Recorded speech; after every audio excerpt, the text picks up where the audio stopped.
I was halfway inside my tent when something whispered my name from the darkness. Not shouted, not called, whispered, soft, careful, like whoever or whatever was out there didn't want anyone else to hear it. Jake. I froze with one hand on the zipper. The fire had burned down to glowing embers. The woods around me were black as coal. The Appalachian mountains stretched for miles in every direction, swallowing every bit of moonlight beneath their endless canopy. Then I heard it again. Jake. Closer this time, maybe 20 feet away. And that's when I noticed something that made my stomach drop. The voice wasn't coming from the woods. It was coming from the side of my tent, right outside the thin layer of fabric. I couldn't see a shadow, couldn't hear footsteps. Just that voice, waiting, patient, as if it knew I'd eventually answer. And the worst part, nobody on earth should have known where I was camping. To explain how I ended up in that situation, I have to take you back to 3 days earlier.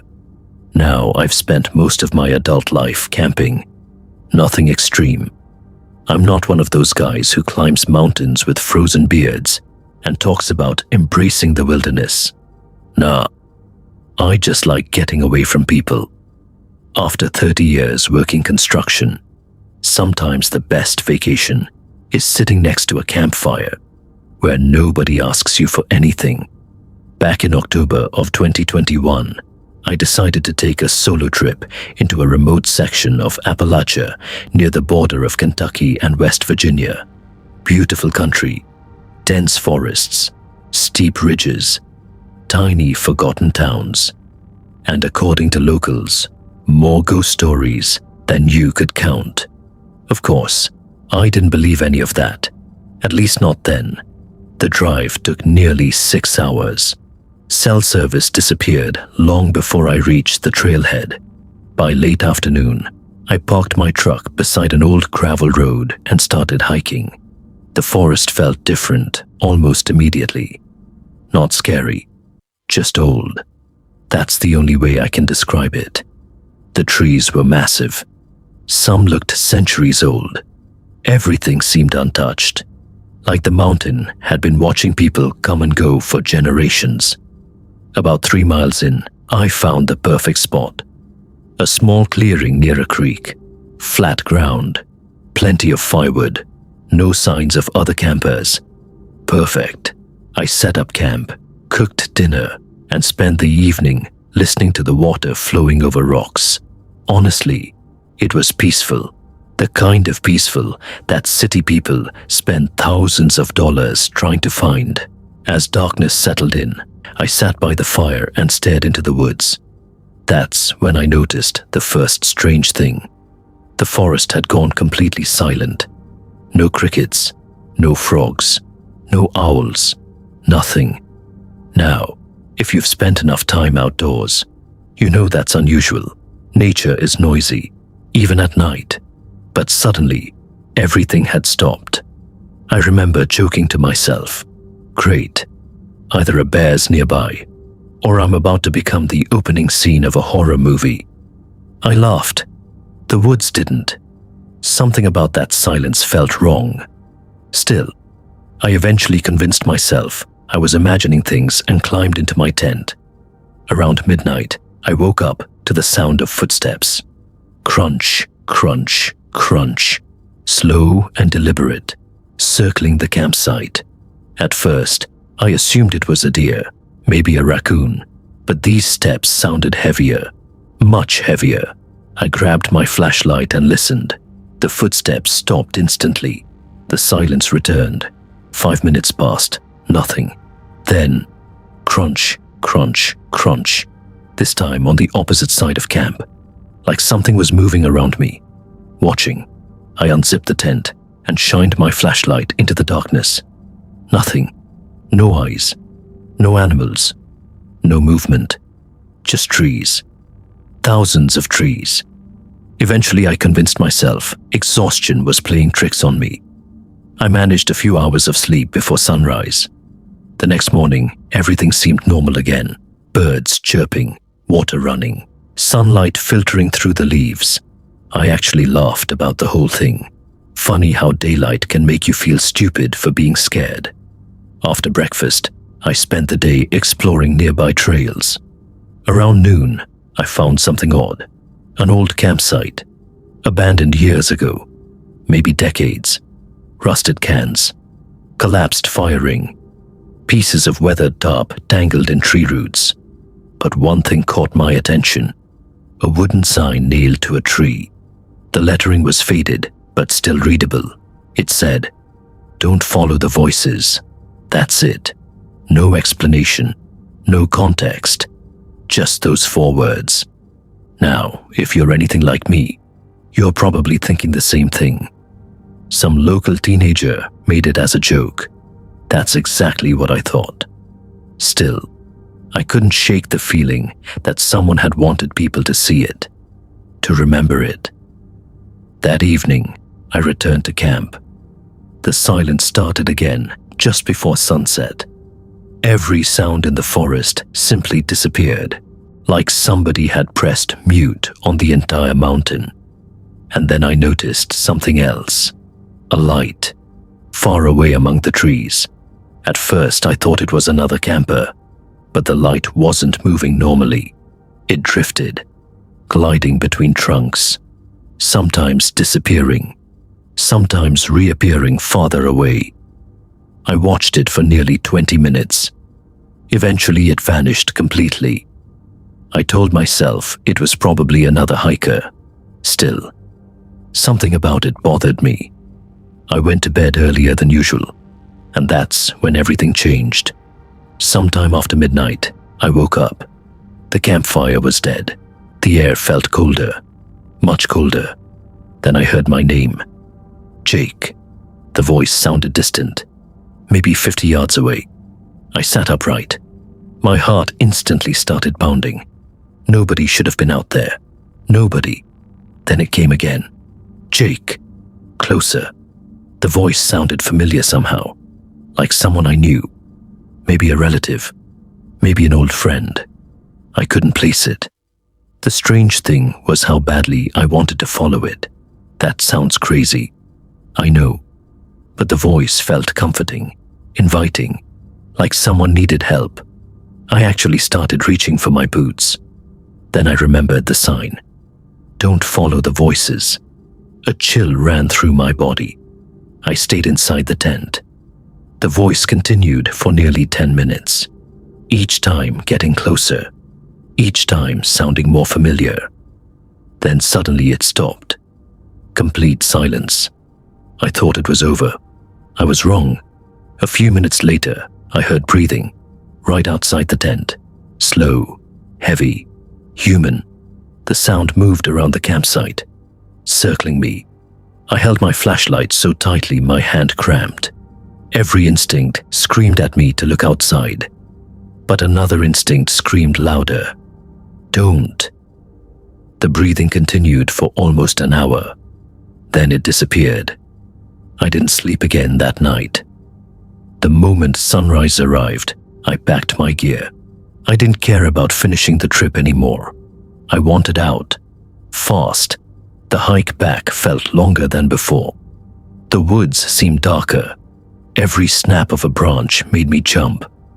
About halfway to the trailhead, I noticed footprints beside the trail.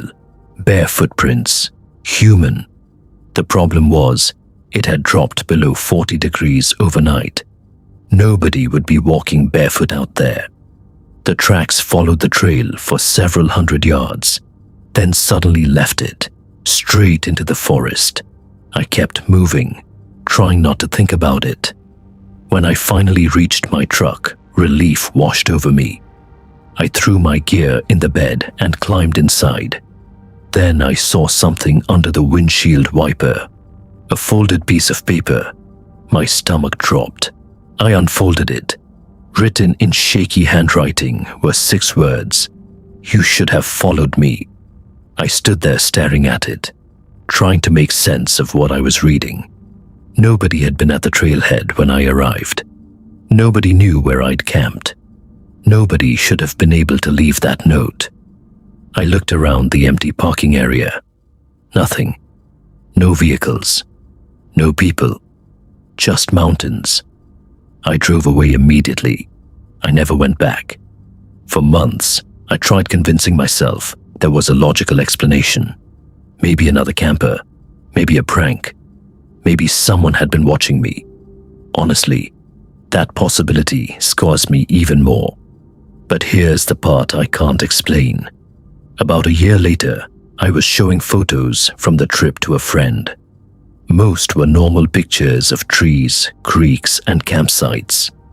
Then I reached a photo taken near sunset on the second day, the one where I'd seen the strange light. At first, I didn't notice anything unusual. Then I zoomed in. Standing between two trees was a figure, tall, thin, almost blending into the darkness, watching the campsite, watching me. I don't know how long it had been there. I don't know what it was, and frankly, I don't want to know.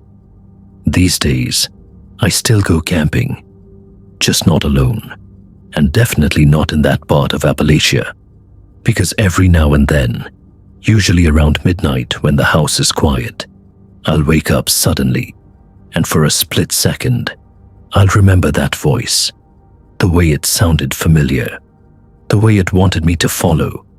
And sometimes, I wonder what would have happened if I had stepped into those woods, if I had answered, if I had followed the voice calling my name into the darkness. Honestly, I think part of me already knows, and that's exactly why I'll never go back. I'm not going to tell you the exact moment I should have packed up and left, because the truth is, there were too many of those moments. Out there in the Appalachian backcountry, you don't get one clear warning. You get a series of small ones, like nature gently tapping you on the shoulder, then eventually grabbing you by the throat. And by the time you realize the difference, you're already too far in. My name is Chris Walker, and this happened during a solo camping trip in the Appalachian Mountains of eastern Tennessee. I've been camping most of my adult life, not the tourist kind. I mean real backcountry stuff. No RVs, no crowded parks. Just me, a pack, and enough supplies to last a few days. I always preferred it that way, because silence, when you're used to it, stops being empty. It starts feeling honest. That trip was supposed to be no different. 3 days, one ridge, one small valley campsite I'd picked off an old topo map. Nothing special, except it wasn't marked on newer maps anymore. I didn't think much of that at the time. Old trails disappear all the time. I started my hike late morning. The air was cool, heavy with that damp Appalachian smell, wet leaves, pine sap, and something earthy you can't quite name. By early afternoon, I was already deep enough that cell service was gone. That part didn't bother me. In fact, I liked it. No calls, no distractions, just the sound of boots hitting dirt. The trail was faint but still visible. Old, but used enough that I didn't feel completely alone. At least, at first. The first strange thing happened around 3 p.m. I came across a stack of rocks, not natural, not random. A cairn, trail markers, except these weren't spaced like normal markers. They were too close together, like someone had been pacing or circling. I remember laughing a little. Either somebody's really lost, I said out loud, or really bored. It felt stupid talking to myself, but out there, you do it anyway, just to hear something human. I kept moving. Another hour in, the forest got thicker.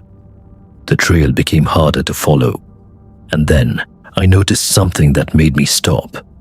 The trees. Some of them had marks on them, fresh scratches. Too high for animals, too deep for casual hikers.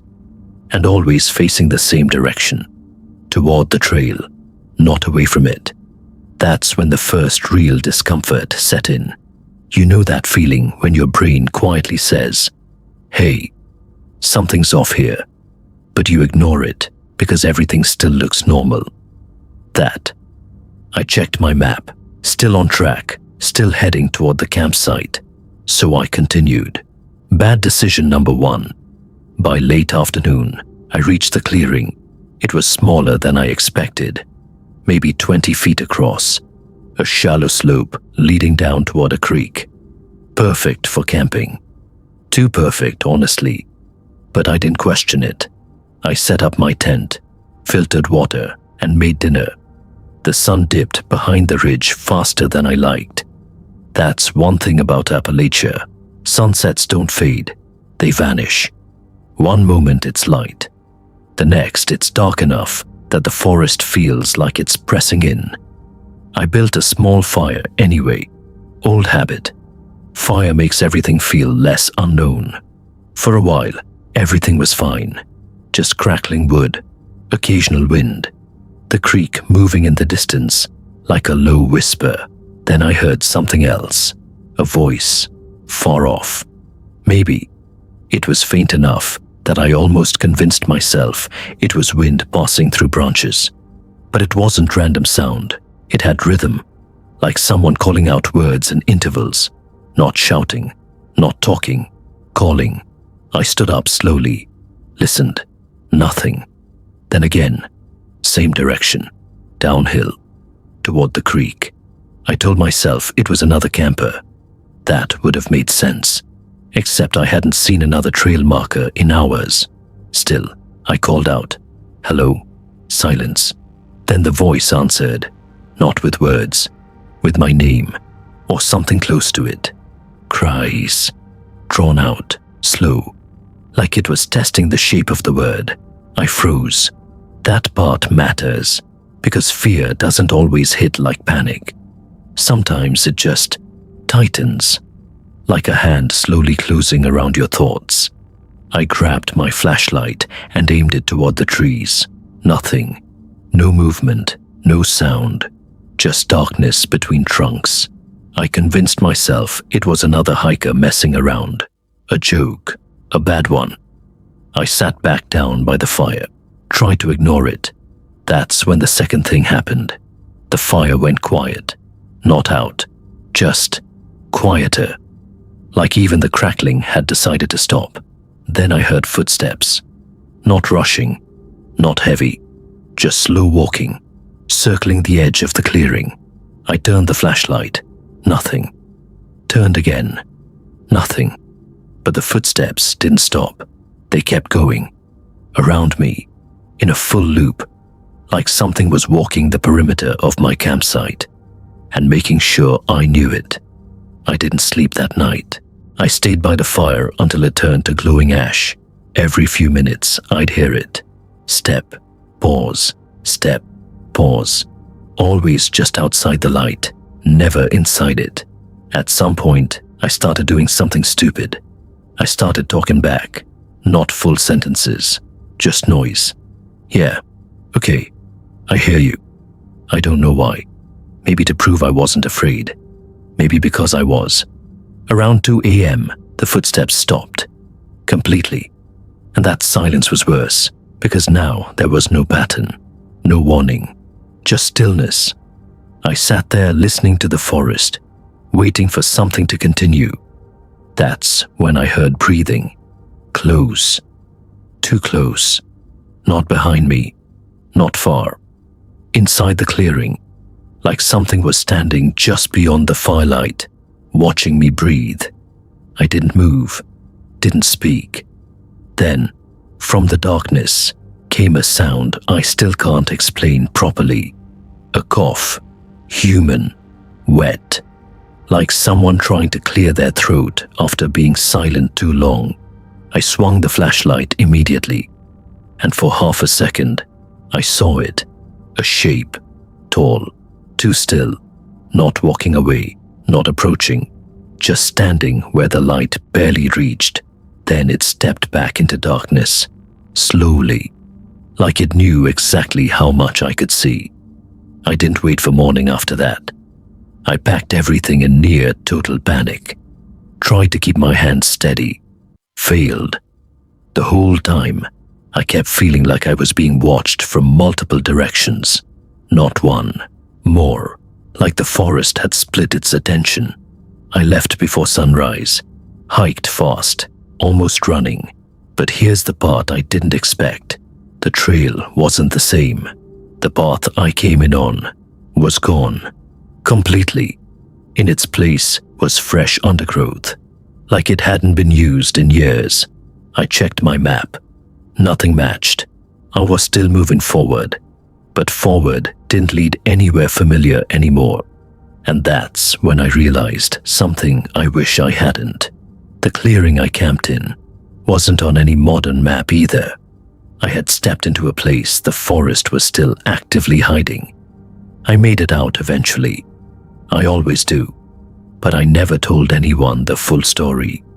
Because the worst part isn't what I heard at night. It's what I found in my backpack 2 days later. A piece of bark, fresh, still damp, with deep scratches carved into it. 4 letters. Not my name. Just one word. Stay. And the strangest part, I never remember picking it up.